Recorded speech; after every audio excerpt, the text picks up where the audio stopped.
بسم اللہ الرحمن الرحیم۔ گمنام ہیرو کے معزز ناظرین السلام علیکم۔ دوستو لائک ضرور کر دیا کریں، شکریہ۔ آئیے چلتے ہیں کہانی کی طرف۔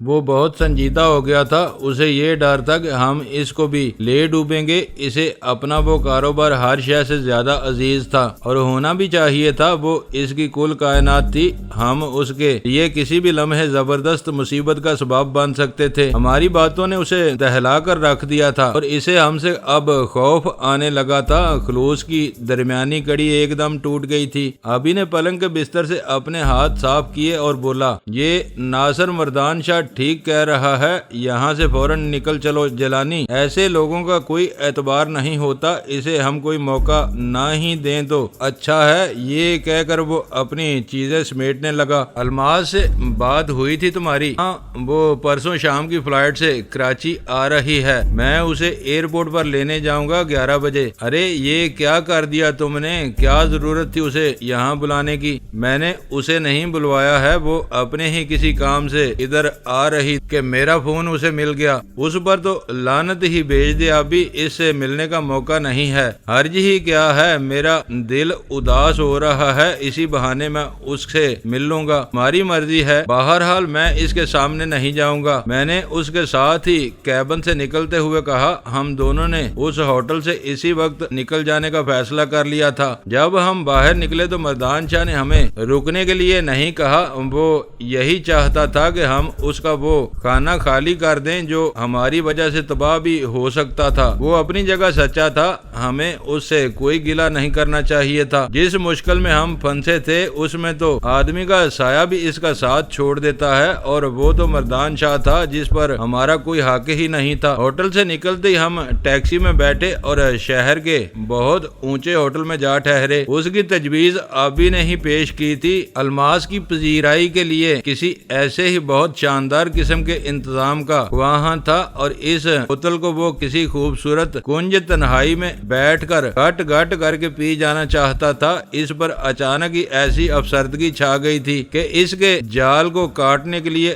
اس کی الماس سے ملاقات ضروری تھی، مگر مجھے امید نہیں تھی کہ الماس اس کے دکھوں کا مداوع کر سکے گی۔ اسے تو ہم ایسوں کے سائے سے بھی دور رہنا چاہیے تھا۔ وہ ملک کی نامور فنکارہ اپنے جلب میں عزت اور شوکت کے مظہر لشکر لے کر چلتی تھی۔ اس کے نام کا ہر طرف توتی بول رہا تھا، سکہ اس کے نام ڈلتا تھا، وہ بیٹھ جاتی تھی، وہ جگہ طلائی روپ دار لیتی تھی، وہ خالی تجوریوں میں بہار لے آتی تھی۔ اس کی نگاہ میں سحر تھا اور چال میں غزالوں ایسی مستی، اور اس کی بد نصیبی یہ تھی کہ وہ آبی کو دل دے بیٹھی تھی اور نہیں جانتی تھی کہ اس نے کیسے زہریلے سانپ کو آستین تلے چھپا لیا ہے۔ آبی کسی بھی طرح اس کے لائق نہیں تھا۔ تھے تو ہم بھی فنکار، مگر ہم موت کا رقص کرتے تھے، ہمارے جلو میں شیطان کا جلوس چلتا تھا۔ ہم لاکھ کہیں کہ ہم ایک بڑے اور اعلیٰ عرفہ مقصد کے لیے آگے بڑھ رہے تھے، مگر تھے تو ہم جیلانی اور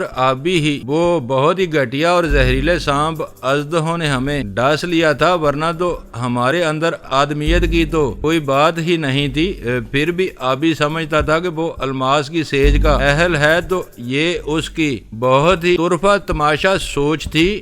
جب اس نے کہا اسے کسی بلوان چوکیدار کی ضرورت ہے، شوہر کی نہیں، تو بلا شبہ وہ بہت ہی پتے کی بات کہہ رہا تھا، مگر اس سے آگے وہ جو کچھ سوچ رہا تھا وہ سر تا سر غلط تھا۔ ہم جب اس ہوٹل میں اترے تو اس وقت رات کے 12 بج رہے تھے۔ کمرہ جو ہمیں ملا اس میں ضرورت کی ہر شے موجود تھی۔ آبی نے کمرے کا جائزہ لیتے ہوئے کہا، پرسوں صبح میں ایک اور کمرہ بھی لوں گا، الماس کو اس میں ٹھہراؤں گا، اب کی بار میں اس سے ڈھیر ساری باتیں کروں گا۔ جیلانی، میرا خیال ہے کہ میں اس سے خواہ بدگمانی کر رہا تھا، وہ اچھی عورت ہے۔ یار کیا خیال ہے تیرا؟ ابھی وہ تیرے نکاح میں نہیں آئی، اس لیے میں اس کے بارے میں تیری رائے خراب نہیں کرنا چاہتا، مگر اس سے شادی کرتے ہی تیرے دماغ کے اندر پھنسیاں نکل آئیں گی۔ نہیں یار، ایسا بھی کتے کا ہم جنس نہیں ہوں، میں تو ادھر بیٹھ، میں ذرا نہا لوں۔ میرا خیال ہے صبح ہمیں 2-4 جوڑے اور